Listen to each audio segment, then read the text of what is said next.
के गर्दा आधा घन्टा जस्तो घन्टा जस्तो रुक्यो उठ्दा टमुटी यत्तिकै नि बुङ्नै लड्ने अनि बुङ्नै लडेर अनि मर्ने जिन्दगीमा त्यस्तो मुटु हालेको थिएन है बुवा। पुलिसले कसो गरेर बुवा हातकडी र निरकडी लगाएर दियो नि झम्की भोभन्दा हुँदैन रोक्यो रोके अनि यहाँ बिस्तारै थियो फेरि पानी खोलेर 4 घन्टा पानी झागामा पुऱ्याइरह्यो र आएर अनि बोलाउनु परेन नातिनीहरूलाई बोलाउनु पर्छ नि त र पनि त कराउनु पर्छ नि त कराउँदा त सुन्थ्यो नि अनि पुलिसहरूले छोड्यो कि के गर्यो अनि कस्तो भयो अनि ड्याम्की ड्याम पिट्दा गर्दै बिउजिनु भयो कि खोइ के भयो छोड्यो कि छोड्यो बुवाको सपना सुनाउँदै हुनुहुन्छ बुवाले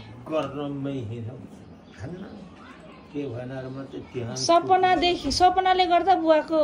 अहिलेसम्म तङ्ग्रिनु भएको छैन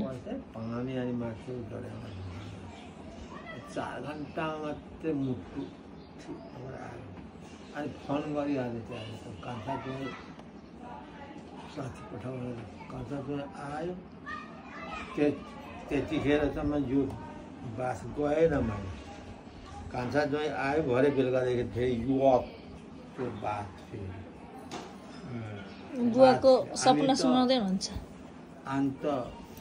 टोइलेट त लानु पर्यो कान्छा चाहिँ नआएको त्यतै भित्र यहाँ बुलुक्क लड्यो अरे यहाँ नि त अनि आफै उठेर गयो अब बामै सर्दिन पर्यो इन्टरभ्यू आमा चाहिँ इन्टरभ्यू लिने सोध्नु अझै के गर्नु बुवाले नखाँदैन लु सोध्नु न बुवालाई के भयो भनेर खाली पेट जानु पर्ने त्यहाँदेखि के भयो बामे सर्दै गयो पानी नानी माथि खोलेर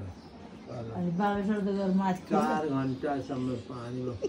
दुरुङ बस्यो बसेर मात्र मुटु इन्टरभ्यू लिँदैछ बोजूले बाजेको के भयो या फाटा बेगर नङ्गै कस्तो खालको इन्टरभ्यू हो अनि के को नङ्गा नाङ्गे चाहिँ हुँदैन त्यहाँ फेरि गर्मी थिएन नि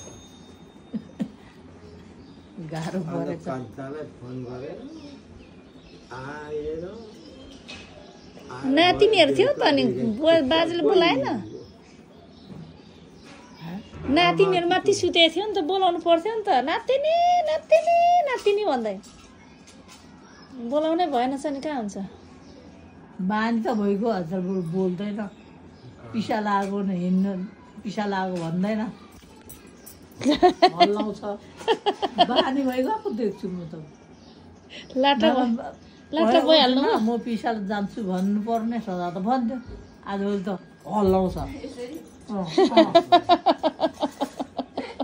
अस्ति अनि त साह्रो बिमार भएको बेला कति साह्रो एक्टिङ त्यसैमा त गर्थ्यो त्यही बानी परिगयो हो र बुवा त्यस्तो बानी चाहिँ छोड्नु पर्यो अब